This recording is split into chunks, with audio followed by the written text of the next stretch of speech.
For the next 5 days, every morning here, we're going to have a dialogue. A dialogue means conversation between two people.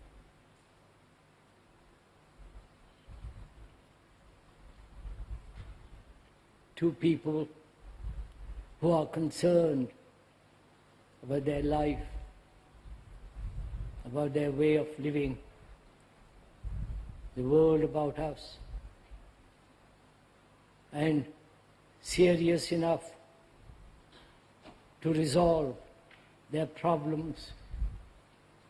And so they are investigating together through a dialogue. Dialecticism is the art of investigating the truth of opinions. The truth of opinions. That's called dialectics. And opinions are judgments, personal evaluations, points of views, and I don't think you can find truth through those means. But perhaps if we are serious enough and concerned and committed to the investigation of our own problems, not theoretically, not in abstraction, but actually that which is happening. And two friends are talking over together about their problems, investigating and hoping thereby to resolve their problems. I hope that's clear. It's not a talk by the speaker, but together have a conversation, a friendly, not antagonistic, not opposing points of views, but together go into our problems. So that is the intention of these morning meetings here for the next 5 mornings. And I hope we will do that. Now what shall we talk over together this morning?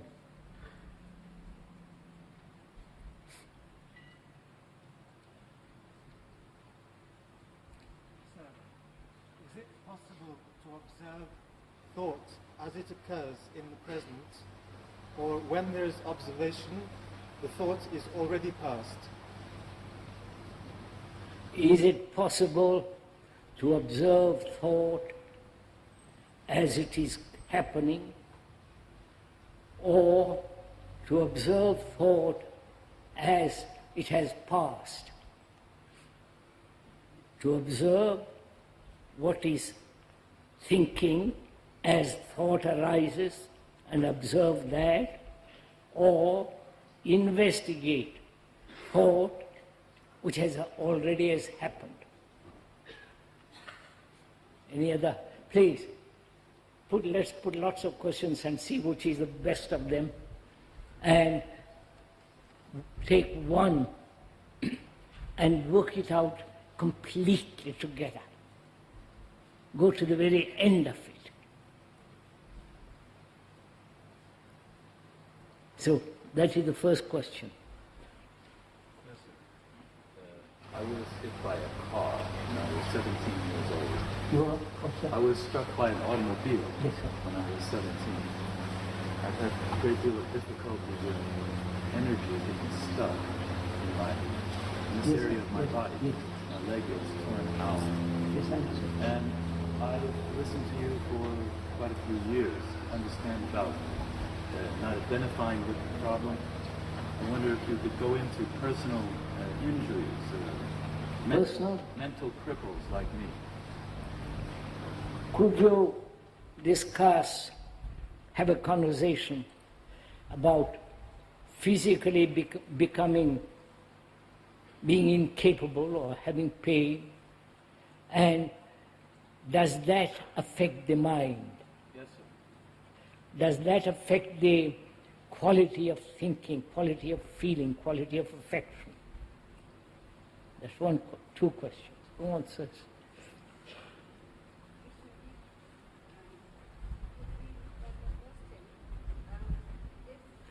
Would you mind talking a little louder? Is psyche just a thing of the mind only, or has it anything to do with truth?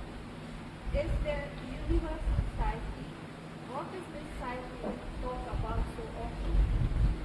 Does psyche have anything to do with the mind, or is there universal psyche? Psyche? Yes. Psyche of the mind and universal psyche. Is that it? Please, Avanti. The difference between the me and individuality. The me, And individuality. the individuality. All right, sir. The me and individuality.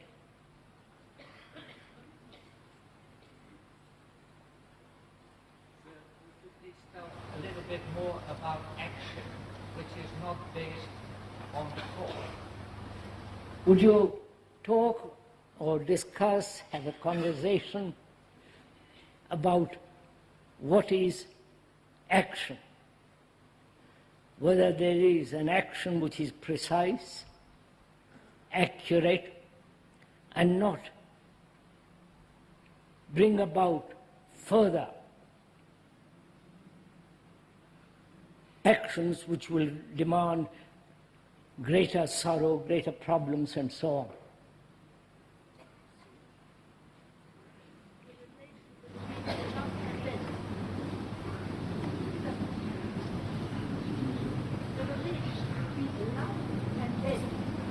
Between Love and death.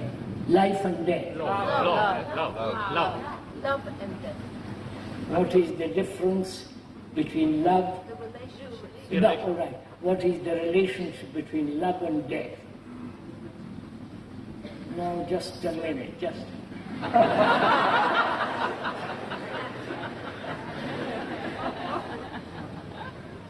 Would you please explore a bit further the relationship between fear and dependence?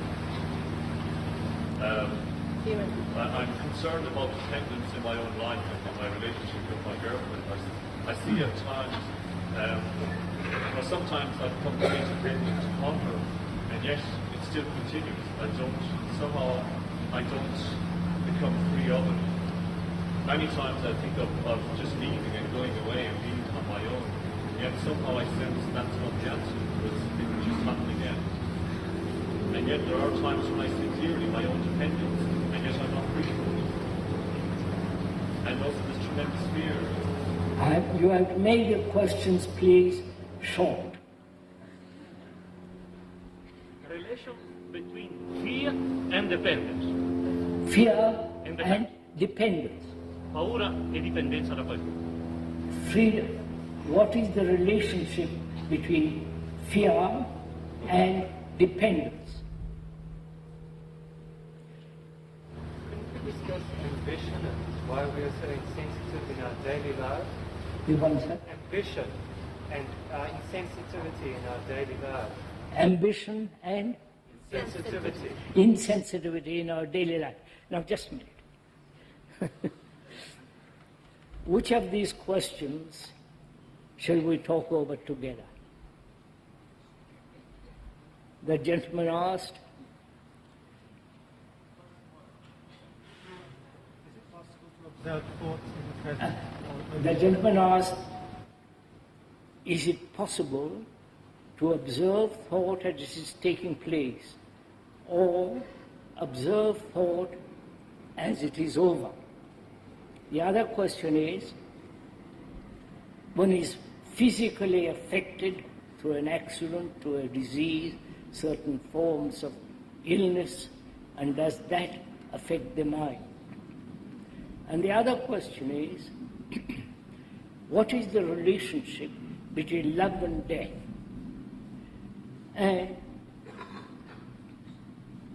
you said, is the personal psyche or the universal psyche? And that gentleman asked, what is the relationship between fear and dependence? Now, just to end your question, sir, which was action. Is there an action which is so totally complete that doesn't leave regrets, anxiety, pain and sorrow and all that? Now, which of these questions would you like to talk about? If you discuss dependence, would that cover many of the questions? What's that? If we discuss dependence, would that cover many of the questions? If we discuss dependence, would that answer many of the questions? Or would you discuss action?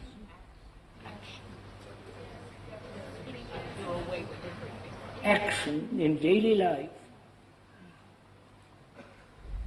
the doing, the way of behavior, the way of conduct, the way of a relationship in which all action takes place. Is there an action that is so totally complete that it doesn't leave a sad remembrance? Is that the question, sir? The one? Or a good, no remembrance at all, I think. No Yes. remembrance, not the opposite. Shall we discuss that? Or do you want to discuss something else? What, sir? Would you like to discuss action?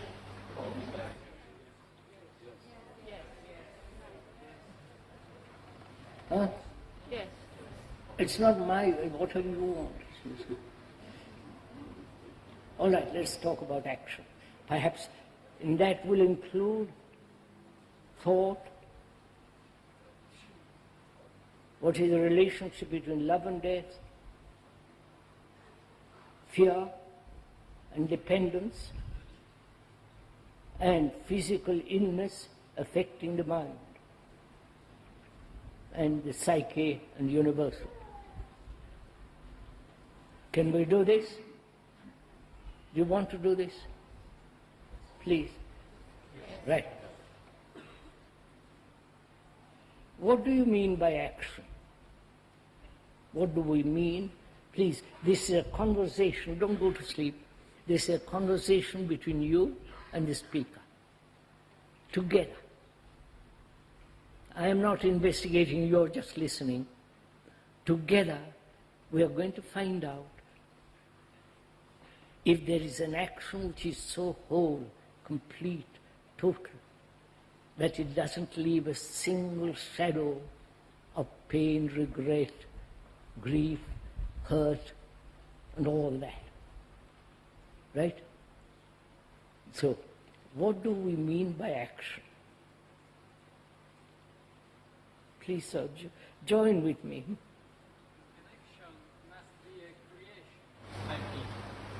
Action must be a creation.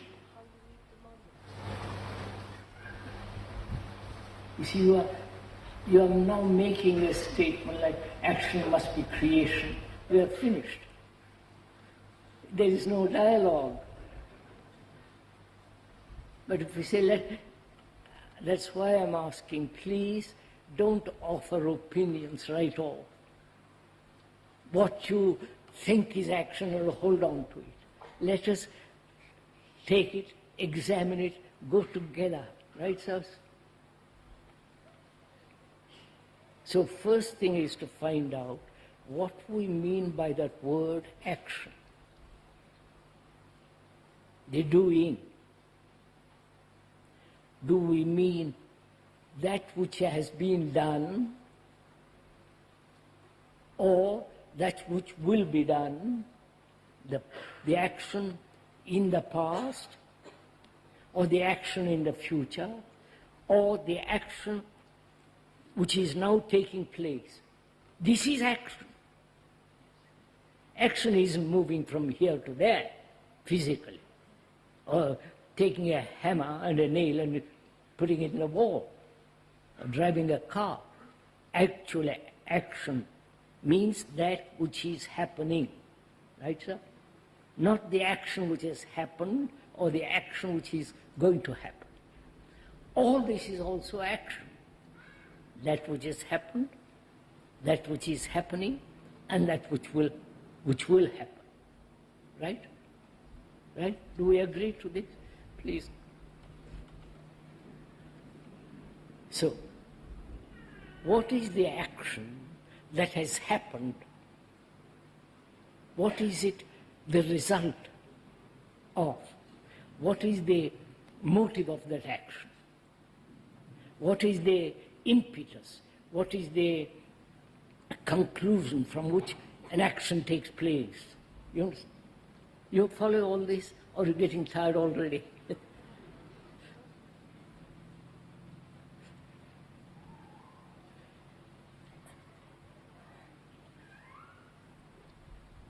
Action has some kind of motive, pleasant or unpleasant, rewarding or pain, or under pressure, driven by various influences. So one has to find out what we mean by action. Is there an action which is not, which has no motive, which is not under pressure, which is not threatened and therefore act, which is not a rewarding and therefore painful? So one has to look at the word very, very carefully, if you are willing. This is a conversation. Right? Most of our actions, as one observes, is based on a remembrance. Right? Or on a desire. Or on personal reward or punishment, or an action based on an ideal, or on a belief, and so on. Right? So, please watch this for your, let's examine it together. If an action is based on an ideal, on the future, that action is conforming, adjusting, or imitating the ideal. Right? Therefore, is that an action which is whole, complete, without leaving any mark of hurt, regret, and so on? You follow? So what is our action, yours and mine, the speakers, in investigating? What is our action based on? Pleasure, fear,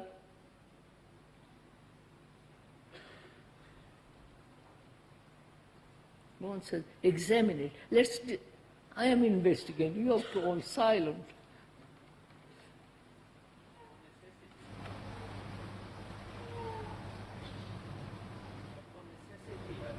What's that? Necessity. Necessity. Reward, that is a necessity. I need food, so I go to the market if I have money, buy it, that's an action. I need clothes, if I have money, I go and buy it, shelter and so on.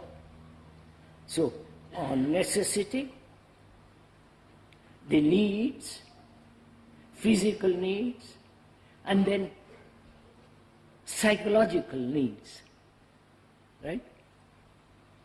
Right, sir? Huh? do they exist? Do psychological needs exist? That's the question which you're going to find out. There are physical needs and actions, and actions based on what we consider psychological needs. I need somebody to give, one needs somebody to give one comfort. Therefore, dependence and action based on that dependence, right? I need as somebody to tell me how to live a different life, and I depend on that person.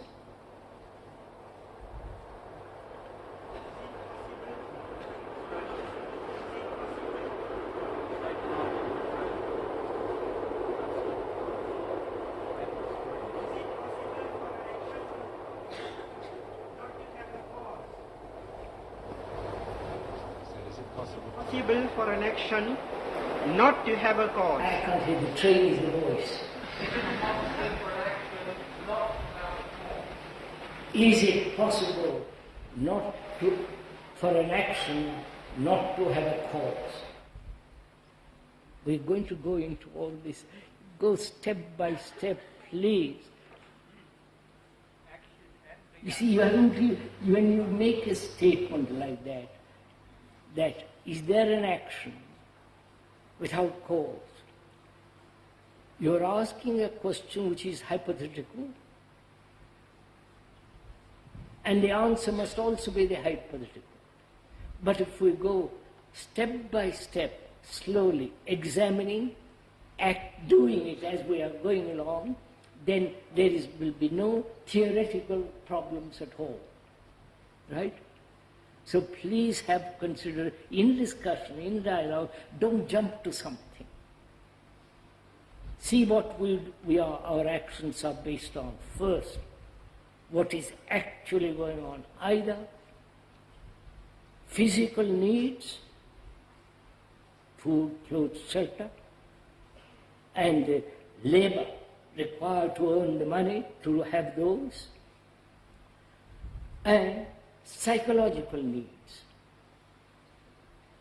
It is a fact. This is what we have. Physical as well as psychological. And action are based on these two, right? One recognizes physical needs are absolutely necessary. Either you work, factory, digging in a ditch, teaching, carpentry, science, business, doctors, not politicians, and so on. And that is necessary. As society now is organized, we all have to work from morning till night for years and years and years. Just look at the tragedy of it. You may not like it, but it's a fact. One goes to the office, factory, whatever one doing physically to earn money, when you are from the age of 20, 15 till you are almost dying, day after day to the office, and so on and so on. That's how our society is organized. That's a fact. Can we call that action, sir, or is it reaction? Do you call that action or reaction? It is both, because I need food, and if I don't get proper amount of money, labor, I am jealous, anxious, all the rest of it begins. Therefore it's a reaction. So there is the physical need. Then one's actions are based on psychological needs. Please go into it. Is psychological need different from desire? We're coming to that, sir. Is psychological needs, are they different from desire? Perhaps not. Or they are. Let's examine it. Let us first see or recognize and accept as a fact that we need, apparently man needs, human beings need. The need may be false, we'll find out. The need for psychological action based on psychological needs. That is, one needs belief, one needs a certain forms of conclusions, certain opinions, points of view. You need nationality, hierarchical approach, you need all these. Please don't deny it. It's a fact for most people. You may not say, well, I don't need any psychological, I have no necessity, psychological necessities. That would be the most rare thing to say, right? So we must find out for ourselves, do we have these things as a need? Belief,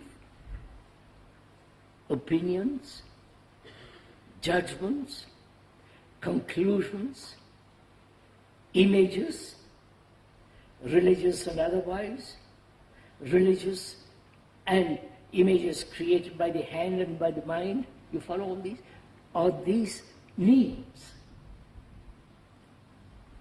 What about despair? Action which comes from despair.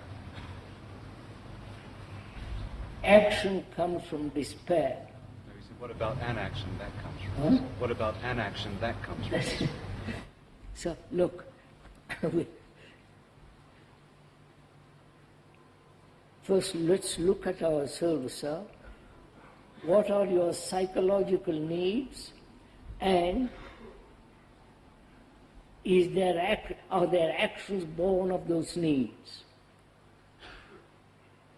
Sir, I think that what I heard so far, it seems that the necessity has to be there for an action. And there's always a necessity for action, in some way or another. That's what you're saying. There must be some kind of necessity, need for action. We said we need physical act. For physical needs, there must be. But we are questioning whether we need or are there necessities psychologically for action. I question it. I'm not saying you must accept it. I say I doubt it. I am not sure. You understand? I'm examining it. One is not dogmatic. I don't take a position. I don't refuse to move from a conclusion. What we are trying to find out is, what is action? We see action in the physical needs and action based on various forms of opinions, judgments, conclusions, convictions, experiences, beliefs, dogmas, dependence, and so on and so on, psychologically. And the speaker says he questions it. You understand?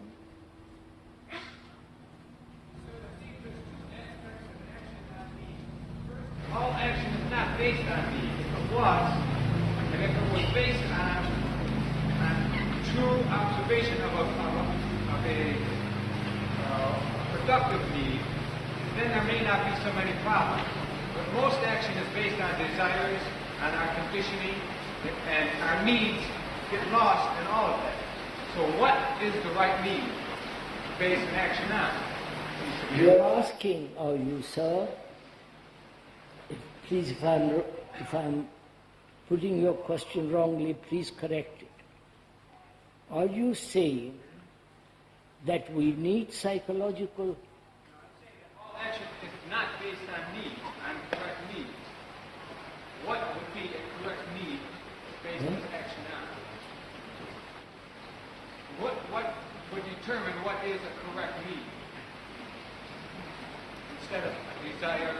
Yes, what is the correct need? One moment, I'll just wait a minute, please. What is one's correct need physically? Right? In other words, there is una netta separazione between the one and the other. Is there a right separation between the two, or it's quite... Is there a strict division between the psychological needs and the physical needs? See, you're all... Now, to answer that question, do physical needs go over to the psychological needs? I need a house. One needs a house or a room to stay in. Then, in that room, one gets attached to the furniture. The attachment to the furniture is a psychological need. Right? Because without that furniture, I feel a bit uncomfortable. So is there a demarcation at all? You see, unless you please go into this step by step, you won't answer this question so quickly. We are talking over together as two friends, investigating together, dialogue, as a conversation. What is action? We have said so far, the actions based on the needs, physical needs. One needs a shirt, a pair of trousers, or a dress, or this. One needs it. Unless you are nudist, then it's all right. You need to have food, and to have food you have to work. Enough money to go to the market and so on. And you need a room, a house. But the need for a house becomes very important. One isn't satisfied with a room, one wants a beautiful room. One wants pictures in it, and old antique furniture, if you can afford it. Then as you have invested money in the antique furniture, in a lovely room, with a lovely vase and pictures, you are attached to it. And then you say, I need those. Right? I can't live without a picture in the room. And it must be either a copy, an original, and so on, so on. That is, gradually, I begin to depend on those things. So the furniture is me. Right? Do you question that? I am attached to the furniture, and I don't want you to spoil it. Don't put it in the sun, don't scratch on it. I am wholly dear. And that furniture has become me. Right? And I act from that. So, we are going next step. Is there a necessity for psychology to exist?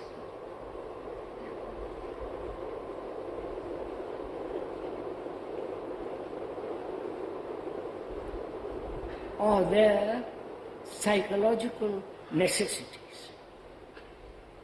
We say yes, it is a fact. The necessity of a belief, the necessity of dependence, the necessity of sex, the necessity of ambition, achievement, success, right? And on all that, my actions are based. That's obvious, isn't it? Right? Is this all wrong? No, please look at it yourself in yourself. One goes to India,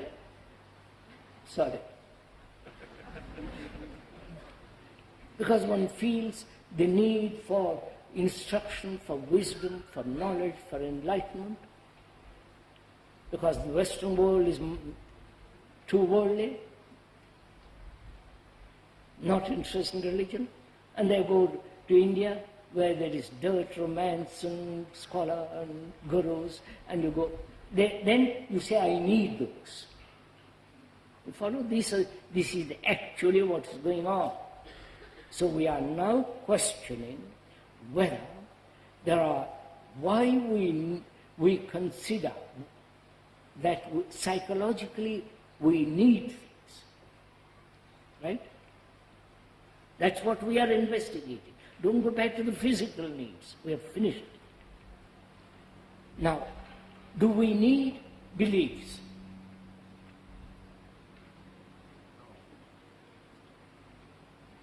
The gentleman says no.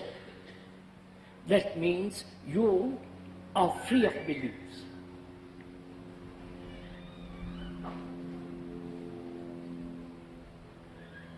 Now you see what we mean by belief. Belief in something that cannot be proved. I believe one believes in God. Cannot be proved. One believes in heaven.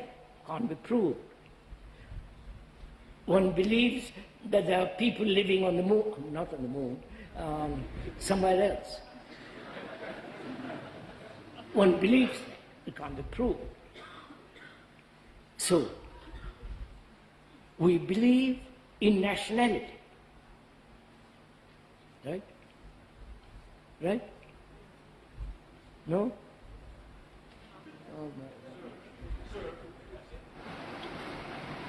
We are French, German, English, Indian, God knows what else. Follow it step by step. Either you relinquish all this as you go along and say, sorry, I'm not a nationalist. Finished.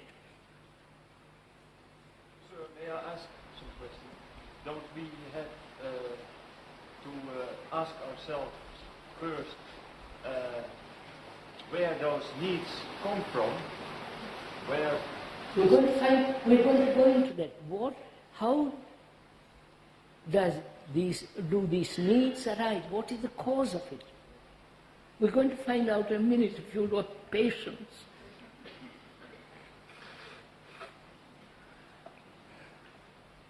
So beliefs have become necessities. Talk to the Catholics, to the Protestants, to the Christian world that believe in Jesus, Savior, and all the rest of it. They believe. Right? And you go to India, they also have their gods, they believe. So why do they believe? In something that cannot be proved. You understand?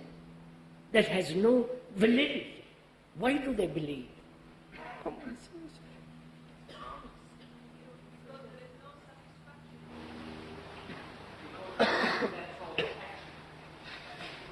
Because the gentleman said they love that kind of action. Why do they love that kind of action? Give us security to think. Go into it, please. You inquire into yourself. You believe, don't you? If you're honest in something or other. Or you don't believe and you go to the other extreme, which is the same. You understand? I don't believe in God, I'm an atheist. Which is, and both take a stand.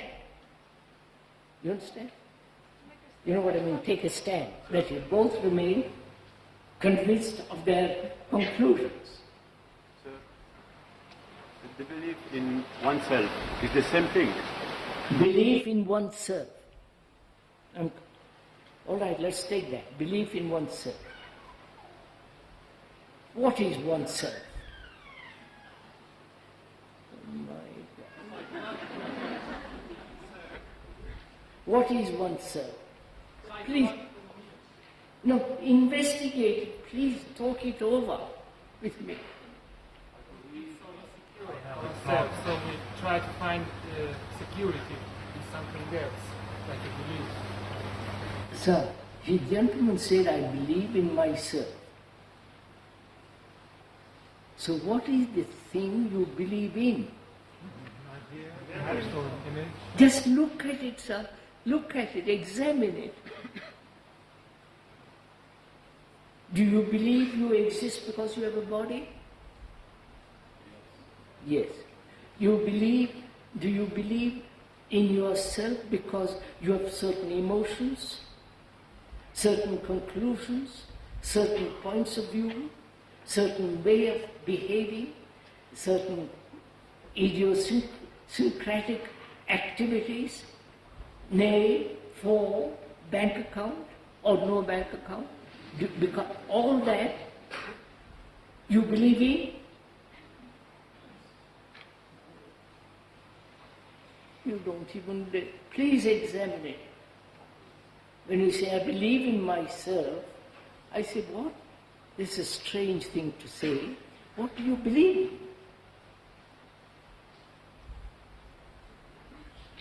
in? In the knowledge that you have acquired? What is myself?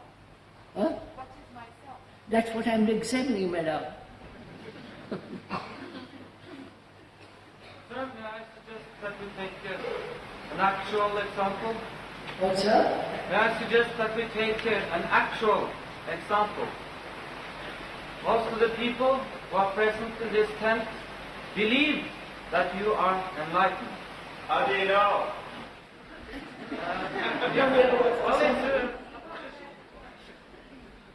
Please, sir, we're not talking who is enlightened, who is not enlightened, and how do you know.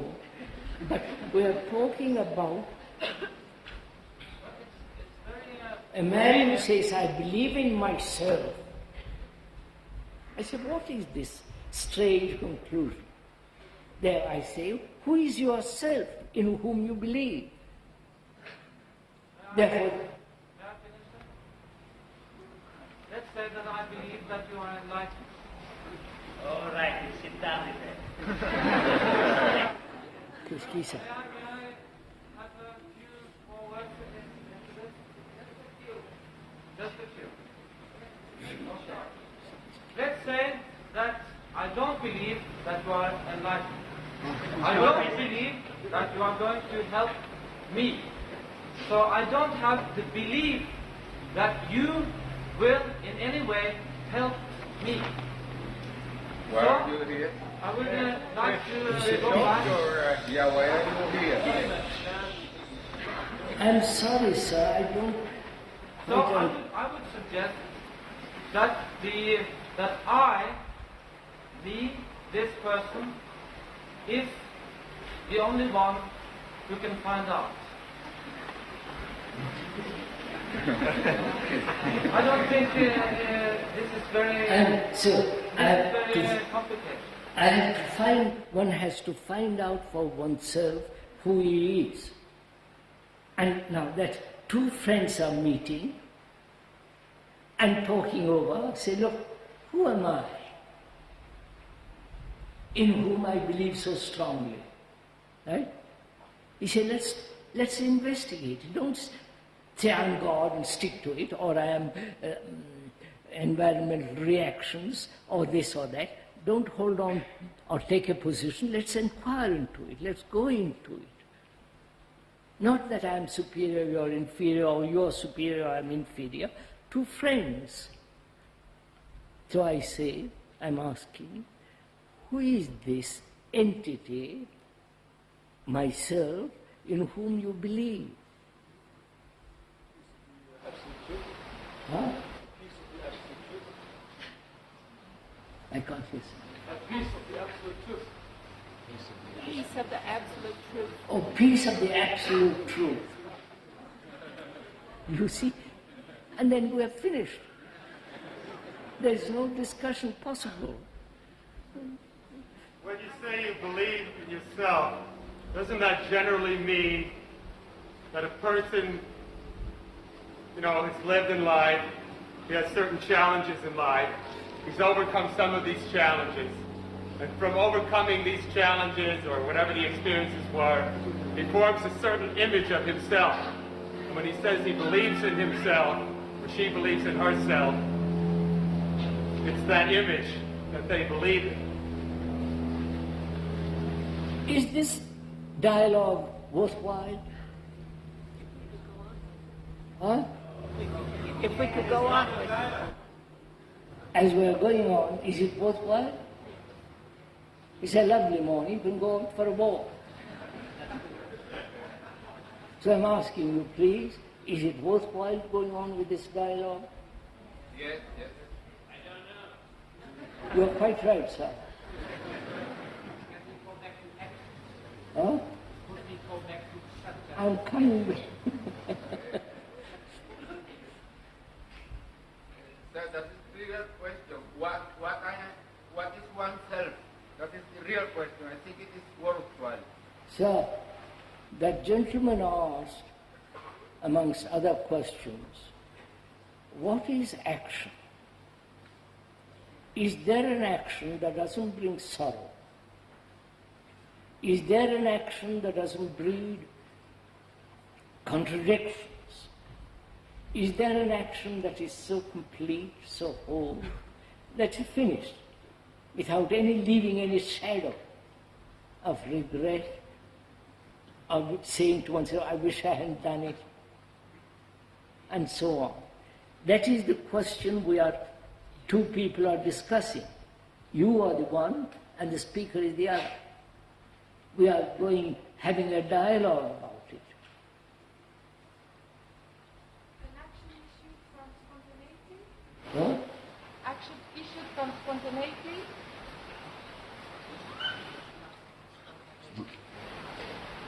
Action is spontaneity, born of the spontaneity. Are we ever spontaneous? You see, you're Sir, this is my action. What's that? What do you like to do? I'm going to start that just simple. You see, the gentleman asked, I've had an accident, a car accident, my body is affected, and it's affecting my mind. Sit down, sir. What am I to do? Right? He's asking that question. Because he has to find out. Because in pain, he's confused. He says, tell me what to do. Right? Are we in that position, any of you? Or is it also casual dialogue that you listen and you will do nothing about what you have listened to?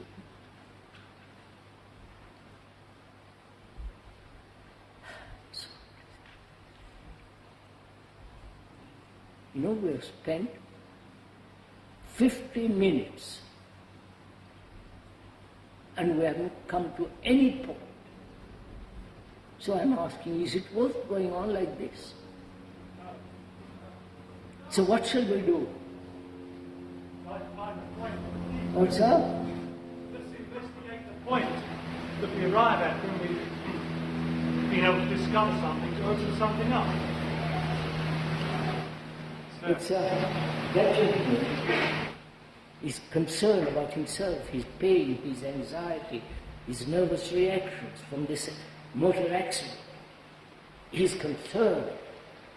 He doesn't want theories, he doesn't want about enlightenment, all that business. He says, tell me. Right? And are you like that in that position? Not, I hope you are not an accident, but are you in that position? Say, look, I want to find out. I want to give my life to find out. If there is an action which is really whole, right, sir? Are you giving your life to it? Or just sitting on the river's bank and looking the waters go by, never entering in the stream? There is no action complete. So as very few are concerned really about it. I'm just questioning whether these dialogues are worth it at all. Excuse me, I would like to go actually, sir.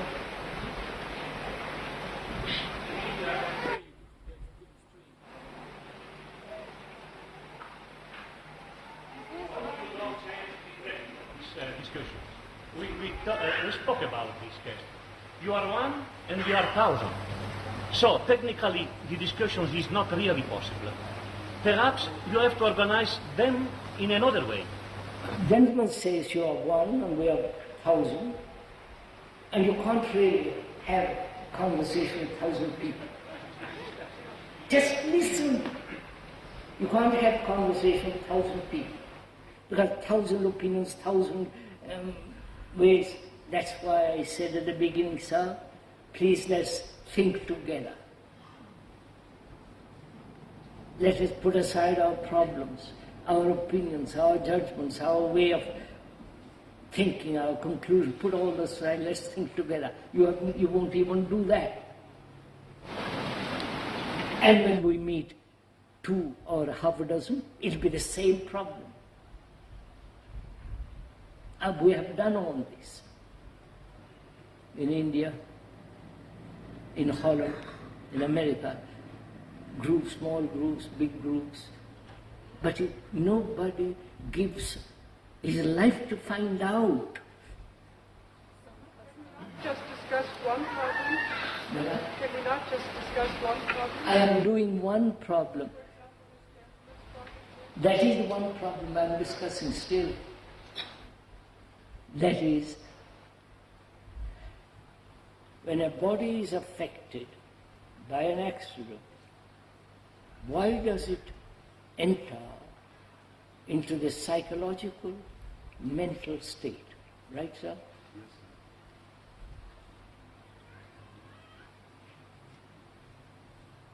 Haven't you such problems? Is it a false means of protection from facing? Look, my nerves have been shattered through an accident. Right? That's true, it's a fact. Car has run over my leg. And that leg is paralyzed. I can't walk properly.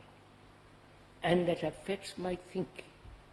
Because I can't get a proper job. Right? You don't see all this. I depend on somebody to help me. So gradually, I become anxious, I'm frightened. I develop nervous tics. And what am I to do?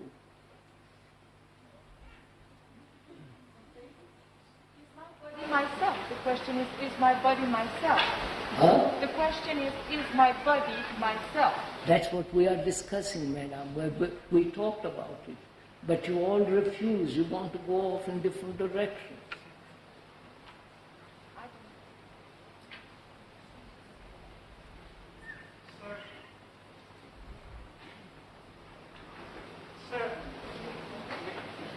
I would like to suggest that there are a lot of us here who are in the same situation as the gentleman, but not physically. Yes, in other ways, we are cripples also. Yeah, the gentleman says there are a lot of us here in that position, but not physically. Right? Now how will you talk over it? Have a dialogue.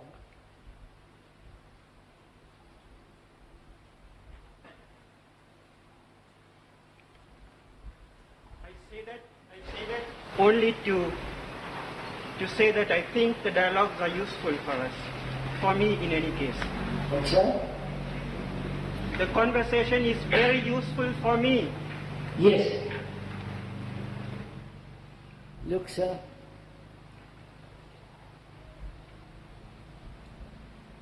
one's problem is both psychological and physical, right?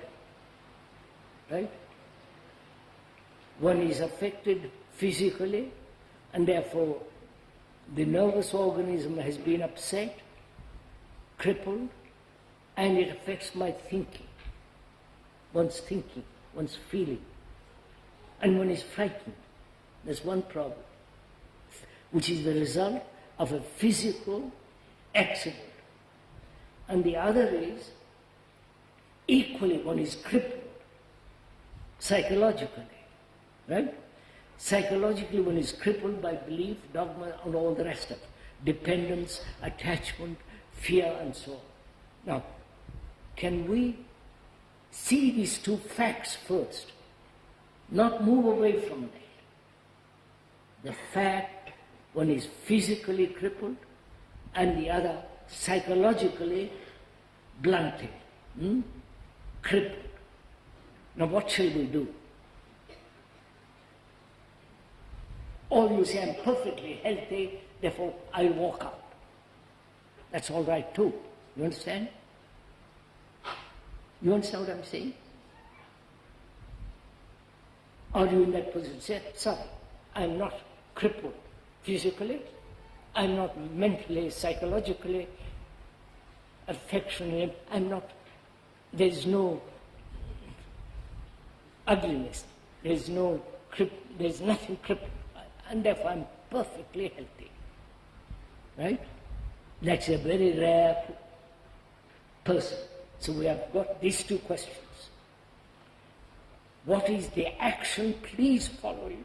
What is the action with regard to the one who has had physical calamity, which is affecting his nerves and therefore his brain, his thoughts, his emotions and all the rest of it, a result of an accident, and the other, psychologically crippled and equally frightened, equally nervous, equally inhibited, equally anxious, and developing neurotic attitudes, right?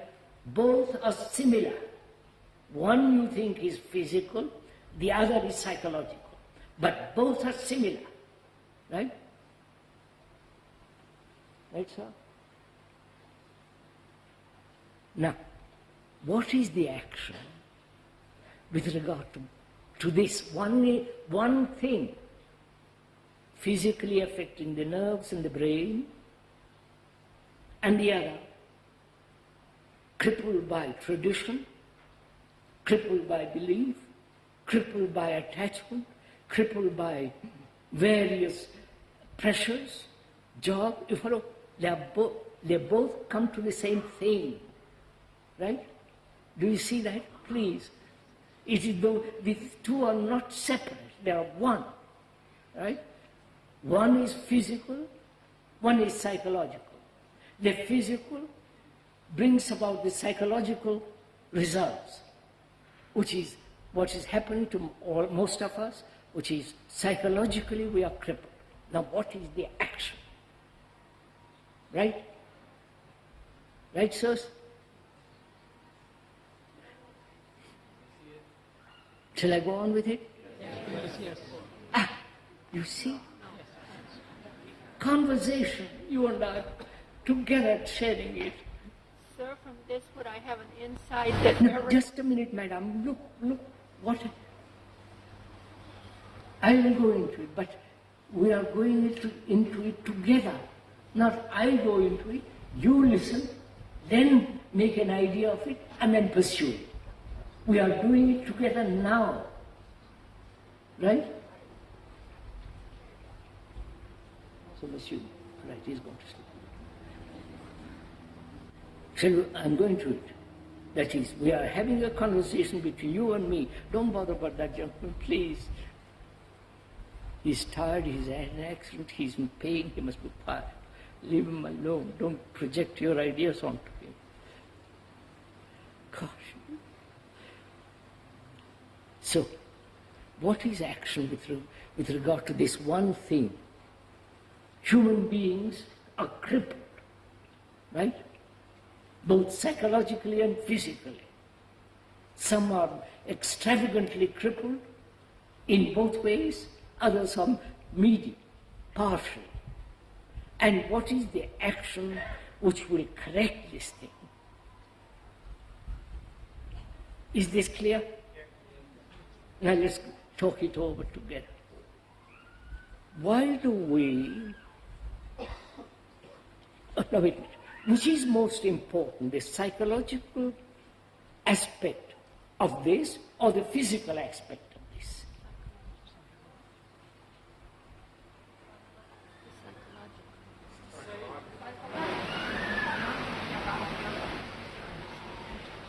If I know or am aware that I am psychologically crippled, and because I am psychologically crippled, it gradually affects my body. I have nervous responses, my nerves are on edge, and gradually develop a sense of isolation. Follow? All the rest of it follows. If I am physically, it is the same thing. So, I am saying which is more important to consider? First, the psychological state of being crippled or the physical state of being crippled. Do you understand? To which do we give importance? I know the man, who had an accident. He said, for God's sake, don't talk to me about psychology. I'm in pain. I've had an accident. If I'm psychological well, I can do better in my society. I'm asking you, sirs and ladies, which do you give importance? To the physical or psychological? Psychological, both of them. Careful. If I am physically affected, would I consider psychology? See the difficulty. I've been run over, I'm crippled, and it's affecting my mind. My mind has already been affected by society, by my faith. You follow? Only this incident has added more to it. So, which is more important? I don't neglect the physical, right? I say I'll go into it first. I'll go into it after I've understood whether I'm crippled psychologically or the physical is making me crippled psychologically. So, I'm investigating being psychologically crippled. The result of a physical accident, the result of living in a monstrous society, wrong kind of education, wrong kind of acquiring knowledge and so on, that has crippled my mind. So I said, psychologically, if I can understand the whole structure of the psyche, then I can attend to the physical. But the man who is in pain, he says, no, please give me some kind of drug, some kind of opiate, some kind of thing that will quiet me down. Right? Then the doctor is important, not me. Right? But if it is psychological state, a psychological crookedness, unclarity, crippledness, I think that can be cleared. You follow? That can be completely be whole. Then with that clarity of mind, I can attend to my physical ailments. Do we agree to this?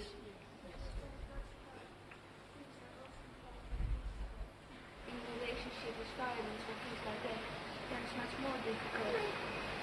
And then you have an action, when the action moment is immediate and later goes down again, this regression, then there's a vicious circle that you feel it much more. You feel pain much more just because it's the regression and you have the image of the good time before that one.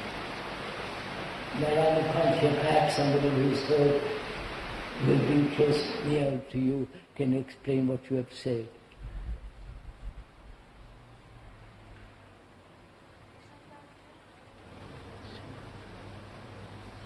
Nobody is willing to translate, so I can't help.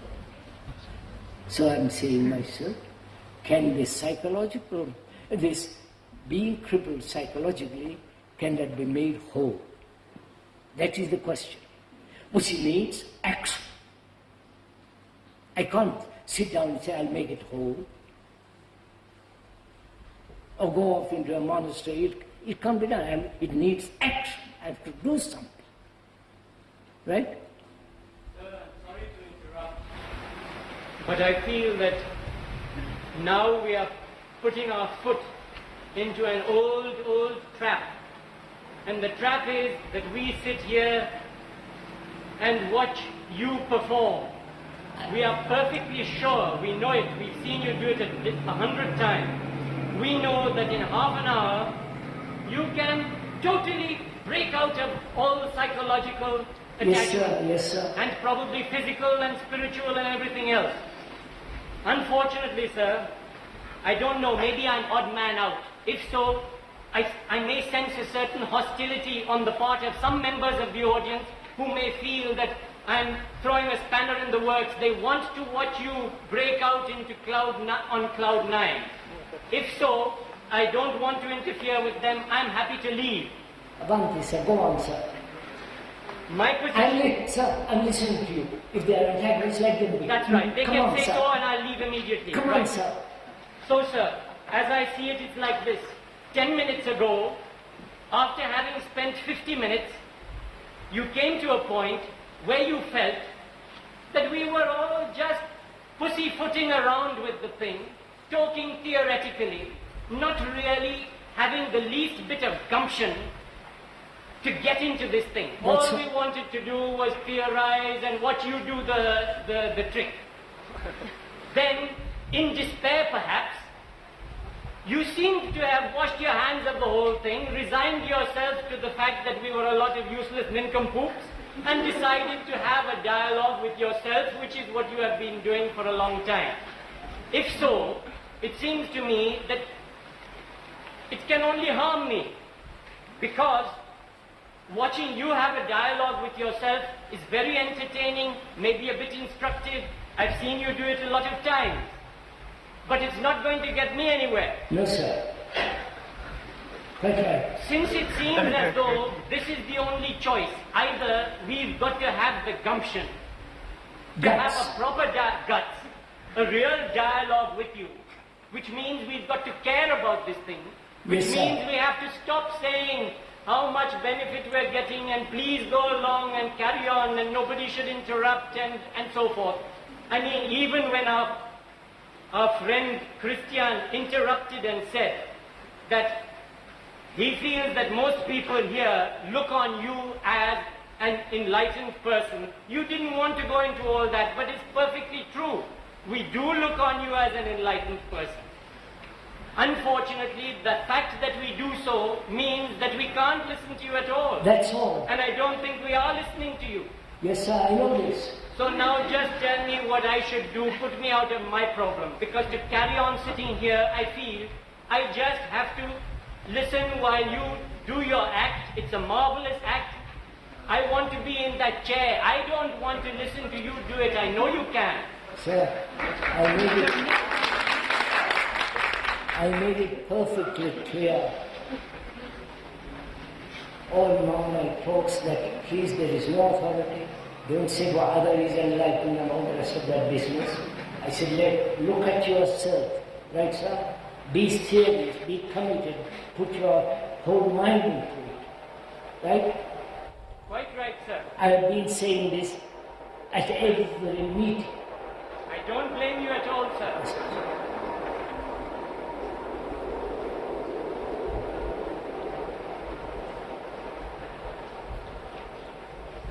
I've been saying there's no authority.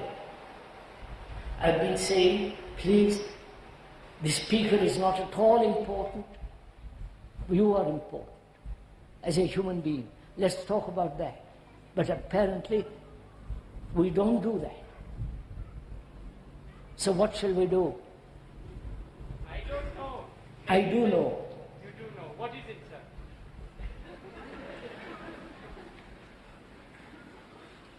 Give me any answer other than having a dialogue with yourself. No. I don't want to have a dialogue with myself. I can in my room or on my walks or with some few people, I can have the dialogue. That's not what is kind of dialogue one wants. What is important, what is necessary, that you, all of you, put your mind, your heart into this. Not say you are enlightened, we'll listen to you, wipe all that out. Right, sir? Quite right, sir. But what am I to do? Sir, look at it.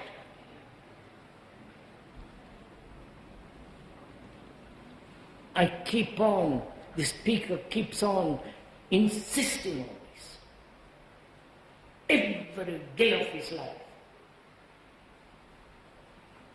Don't follow, don't imitate, don't conform. Think it out, observe. But our whole conditioning is the other, right?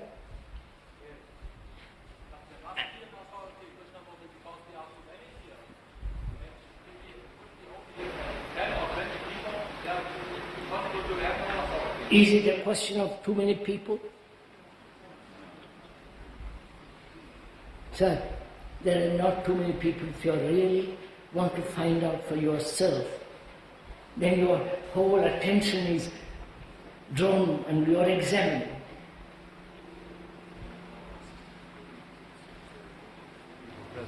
Somebody must be in charge. We believe that, and so it stops us from really listening. I'm not the chairman. I'm not taking charge of each one of an audience. I say, please, let's work together. I say, let's think together. Platform, sitting for the speaker on a platform has no meaning, because it's only for convenience. Forget all that. Let's think together. But you won't even do that. What am I to do? I experience that you're doing. I experience that you're doing it again. You're expressing your frustration. You're expressing perhaps the disappointment about the audiences, as it's been for years and years and years. I think the same thing will probably happen tomorrow and the day after. I'll be finished quickly. I've been waiting to meet you or to experience you in person for quite a while. I read a book written by Ron Landau about his meeting with you maybe 30 or 40 years ago. The same frustration, the same anxiety, the same disappointment you expressed to him then, you're expressing now. What I experienced in the book was a man of real love, of real humanitarian concern. What I experience on stage now is an older man who makes side comments, who's frustrated, who says, what's going on? I think that we can continue, but it's not going to change. There has to be a different format. The question has become more pertinent, more vital. But you say person should become more vital, more personal, more intense. I'll do it. Why don't you stop speaking? Why don't you stop? Why don't you stop speaking and leave us to it? Delight. Why don't you, wait a minute. Why don't you stop speaking and leave us in the tent? Is that what you want? To make the people awake, yes. Yes. Then you make them awake.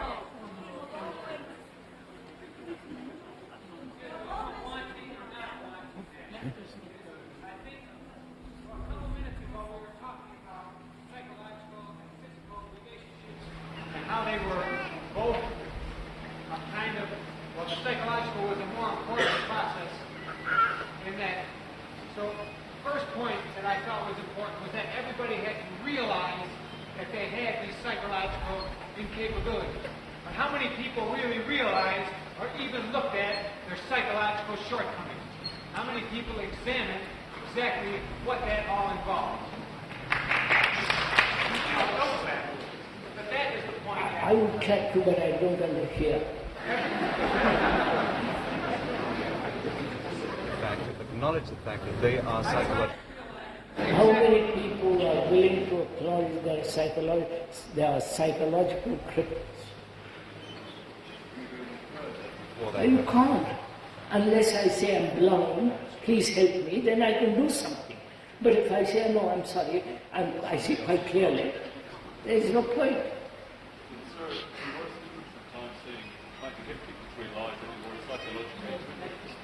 And I felt at that time I was in touch with all my own psychological behavior and everything. And they would say, well, the question burning inside me was, what to do, how to get over it. I'm still asking that question. I'll point it out to you and you have to do it yourself, is that right? Yes. Huh? Will you listen then? And do it. Huh? How do you know?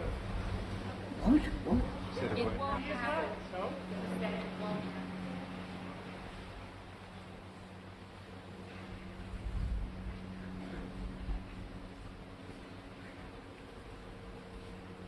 What am I to do? No, please, this is a serious question. You won't even have the courtesy to listen,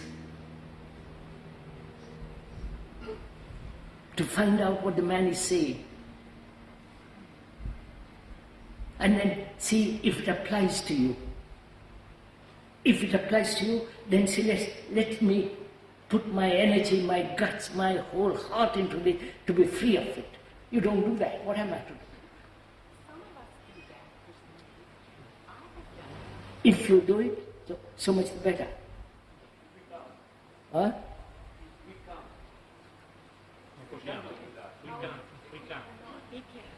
Huh? Non può farlo quello che lei dice. I can't do what you're saying.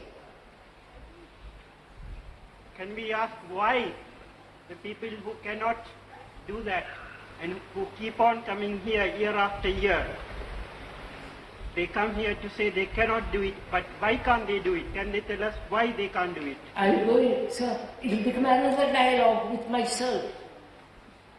Will you listen why you cannot go into it yourself, go into the cause of it, break the cause and move out of that? If it is pointed out, will you do it? It won't work. Oh, I don't know, but will you do it?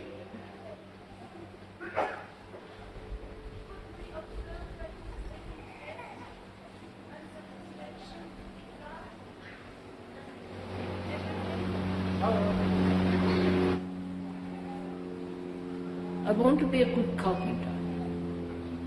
And I go to the man who knows, who is an expert, master carpenter. Or I learn from the scientist. Because I want to be a scientist. I want to learn. I want to have a clear mind. But apparently you don't. Or you go halfway and stop.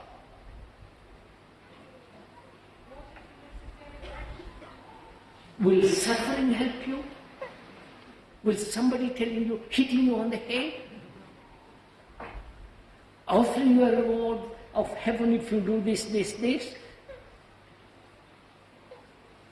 So one says to oneself, perhaps somebody amongst you will catch this. Right?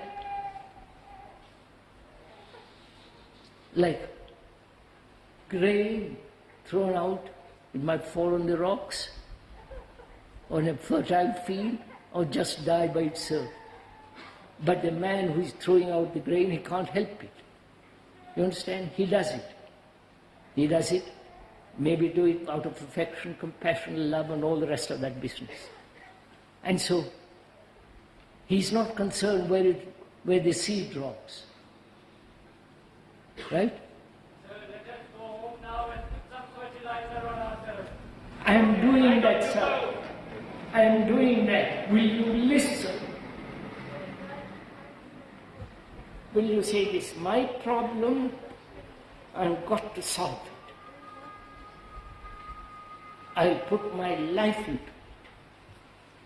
my energy, my guts, my feelings to find out. Will you do it? Yes. Sir, can we suggest? I would like to ask the gentleman a question. Why will it not work? Could you answer that question? Why it won't work? So let him come and sit down. Please, sir, let's get on with what I'm saying. Don't bother. If there why who comes and who doesn't come. Look, you've spent your energy telling somebody why you come. And when I'm telling you, will you, as a human being, listen and put your whole energy into this? As you put your energy into earning a livelihood, when you want sex, when you want this or that, you put your guts into it. Why don't you do it?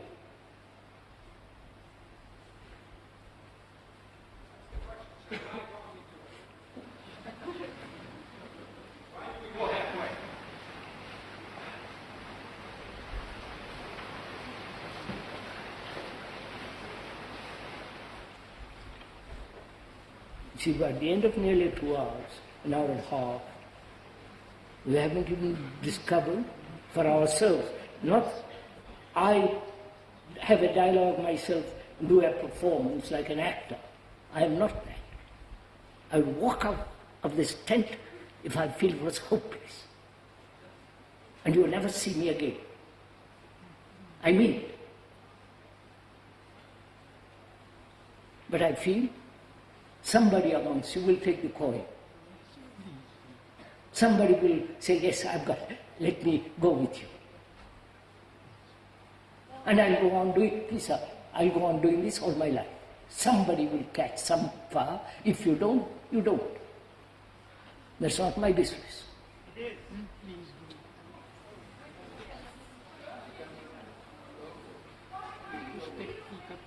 Again.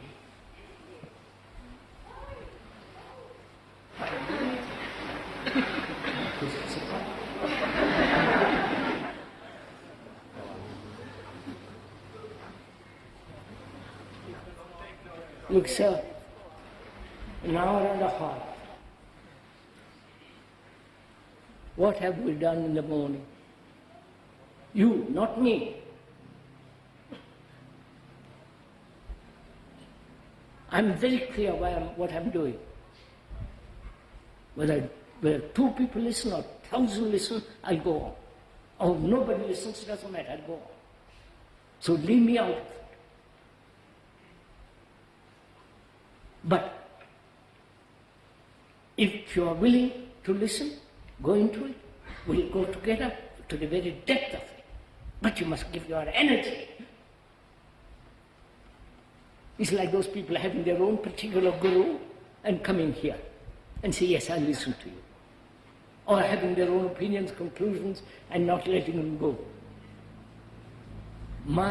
Our relationship is together. You understand? You and the speaker together. Take a walk into the whole psychological world.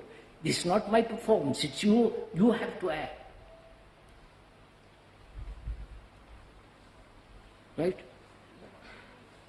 So, shall we go on tomorrow? No, if you go on tomorrow, let's do it properly. That you are really serious and want to go into the very depth of it. You, not me. Right, sir?